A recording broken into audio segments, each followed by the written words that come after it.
Let me just tell you, I think the biggest disaster out there right now is the infiltration of our educational institutions by these ultra-liberal voices, these libtard voices. So do I. And I saw it with my own children. They go into college and they get virtually brainwashed into thinking the world exists of safe spaces and snowflakes and these and listen, dude, I grew up in the most liberal house. I'm liberal. I'm liberal. So am I. My views are all, I don't care. God, you marry whoever you want to. I don't care anything about that. Me too. Liberal parents, and it really bothers me about the Republicans. I think they got it so wrong. They do. They're on the wrong side of this whole thing. How can you be for small government and then have the government dictate all these things in your personal life, right? You idiots. You got it completely wrong. Can't you just wake up and fucking stop? Exactly. The Bible Belt ain't voting for the Democrats, but you still got them anyway. You already have them. I know.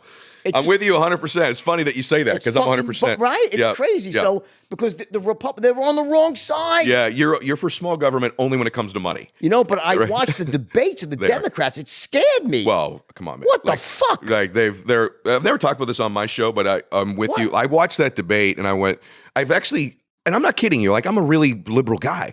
I watched the debates and I told my wife, I go, I think our country's like over. I said it's. I think we lost our. I think it's gone. Like I wonder how is my son going to get wealthy? How is he going to prosper? You're going to give. You're going to have it. Let me get this straight. By the way, I've had people on my show. I'm for figuring out a way to legalize people that are here, all kinds of stuff, right? Like, me too. I'm very much for it. I mean, me too. I'm for amnesty. It's a horrible thing to say, right? Let them go serve a few years in the military, right? Become fucking citizens. We'll find a way, right? I've had people on my show that are I've featured stories of people who even came here illegally and have prospered. So I'm right there, man. But when you say, I want to make it not illegal to illegally enter a country and then offer you free health insurance. Like, what is that? What are we doing here, man? Like, what happened? So I try to figure out a motive. So I'm saying, okay, what's the votes? Obviously, right? So that's why my wife said, what do you think? I said, it's all about votes. I said, it's all about votes, right? But I'm thinking, here's what I think, okay? I'm hoping at least they're all full of shit. Right. They don't really, none of them believe this shit. They're just saying it because they're playing to the left wing to win the primary and they'll rewrite their story. Because what I saw on that platform was some of the scariest shit I've ever seen. I know. Because I grew up in a very liberal house. I remember when like the Republicans and the Democrats, they were like kind of two sides of the same coin. Yeah. One was a little bit higher taxes, one was a bit lower taxes. Yes. But they were basically, it wasn't like now. It's just like, they're like, let everyone the fuck in. Yeah. ICE is illegal. Because AOC, and here's the thing with her, all right? She actually says some smart. I know. Every once in a while, she'll come out with a smart comment. I know. Shit out of her mouth. Yeah, it's like freaking insane. Right, insane. The world's not going to end in 10 years or 12 years, right?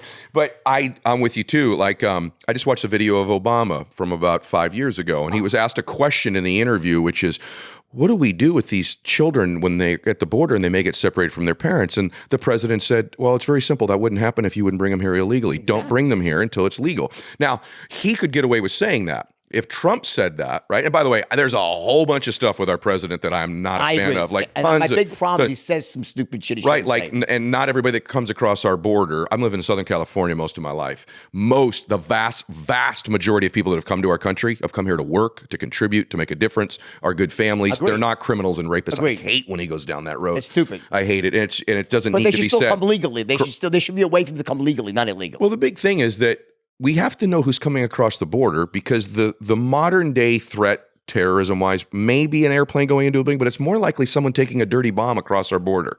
It's more like someone coming in and doing something really dangerous that they brought across the border. We need to know who these people are. Almost everybody agrees with that. But I do worry. The reason I think we're important is that my biggest concern is that people begin to think they can't win in this country, that they can't prosper, they can't start a business, they can't succeed, and they decide that it's just better to get everybody's paper graded with a C. Let's just do socialism. You study really hard and get an A, I don't and get a D, we'll all get a C. And I do feel like these people that are out there on social media, myself, you, other people that are saying you can win, you can prosper, go for it in this society, compete and win, are some extent the last bastion of hope for entrepreneurs. Right. You can't simultaneously be an entrepreneur and be for socialism. Right. You just can't. You're either a capitalist or you're not. I'm not saying that capitalism shouldn't be regulated, there shouldn't be governors. The biggest thing I'd love to fix in our country, if I could find a way to do it, is not tax people and give that money to other people. Wages are so low in this country for working people. Like they've been suppressed. We've got to come to a national agreement of some type of how to wade. Look, 40 years ago, a middle-class person could raise their family. You're reading my mind, but Okay. keep going. I'll tell you what I'll put my head. My dad is a middle-class guy, lower middle class even. But you know what? He worked a job. My mother could stay home with our children. They could have a decent home. We had a good holiday. We'd go on a decent vacation. We had a decent life. Now, a working family, very difficult, almost impossible in California to own a home after taxes, after what it costs. So we got to find a way to raise wages. And this suppression of wages has caused people to go, screw it, just tax these rich people. I can't win because of this. You're discriminating against me. All of that's to some extent true, but it's magnified because people are like, this isn't fair, man. I work hard. I busted my ass. I'm not saying I should be a millionaire, but I ought to have something decent for my family. That's the part where I'm on the liberal side big time. I just don't like their answer. What were you going to say? Well, two things. So what I was going to say was that when I asked you the question, I was thinking to myself, you said something about, your fear for this country, right? I travel extensively around the world, right? And an interesting case would be something like Australia. Where compared to the U.S., they're relatively socialist, but they're a capitalist. They're a capitalist society, but if you actually have been there and spent time, a lot of things there lean much more heavily towards socialism in the sense that Healthcare, minimum wage is much higher, much higher. Yep. And that's the big. For instance, there I think the minimum wage is over $20 an hour. Like everyone makes more money there. Yep. Everyone also has their own self-directed super fund. They automatically, and I think it's 9% or something, goes into they self-direct. Their answer to Social Security, right? But the big thing that worries me is not so much the taxes, and I think that high taxes are bad, and I'll tell you why. I for a different reason. I think because they waste the fucking money. And if they could, if in a pure world, if you could tax the money and then distribute it without it all being lost in the process of distributing it, it would be great. But every bureaucracy cannibalizes the bulk of what they tax. You get it? And historically, it's not even the fault of the U.S. It's everywhere. It's everywhere. It's just that's how humans are, right? It doesn't work when you try to tax because in theory, yes, right, but the bureaucracy eats it up, right? Same thing when people try to raise money by phone for charity. All the fucking money's being taken by the people raising money. So true. Biggest scam ever, right? Yeah. So, but here's my fear: is not even so much that we lose our country with taxes or people lose hope. Is that in Australia, what you have is something called the tall poppy syndrome. Okay. So what that is that while in the United States, at least for now, we respect the entrepreneur, we respect success. We look at that person and say, wow, if you drive a nice car because you worked really hard, people say, oh, wow, look at that beautiful car. In Australia, it's the opposite. So because of the socialist ideal there, it's frowned upon.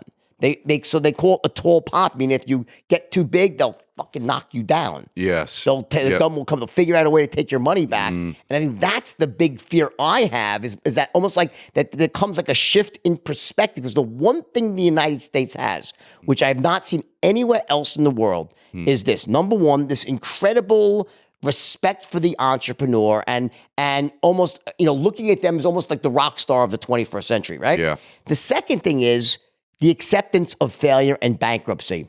In other countries, the stigma of failure and bankruptcy is so severe that it will debilitate people for many, many years. Take your passport away. You can't leave the country. I mean, it's really, really bad. Well, here, people will fail, go bankrupt, and they come back. It's accepted, right? Yeah. Obviously, you don't want to burn everybody, but the point is, within reason here, the sort of the reinvention of that's an American thing that I've never really seen anywhere to this level. And my worry is that all this rhetoric going on right now, it's like almost like if that belief system gets stifled, we have a freaking problem. Well, I only thing I disagree with you on is I think we're trending there now.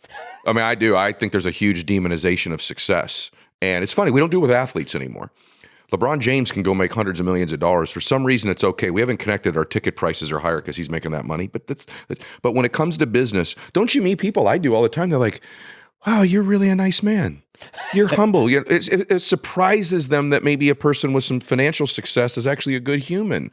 And I think there's been this trend for a while where I think people think successful people have got it through ill-gotten means. But I can tell you, in my experience, the wealthy people that I know, Not the ones who inherited it necessarily, but Right. that have made it. And by the way, can't you tell right when you meet a dude? I can tell right when I meet, did he inherit it or make it? Right. But the vast majority of people who keep money long term are really good human beings. The vast majority that I've met that have kept it, not short term, but they're good people. They do typically good things. And I hate that I think that's beginning to become demonized.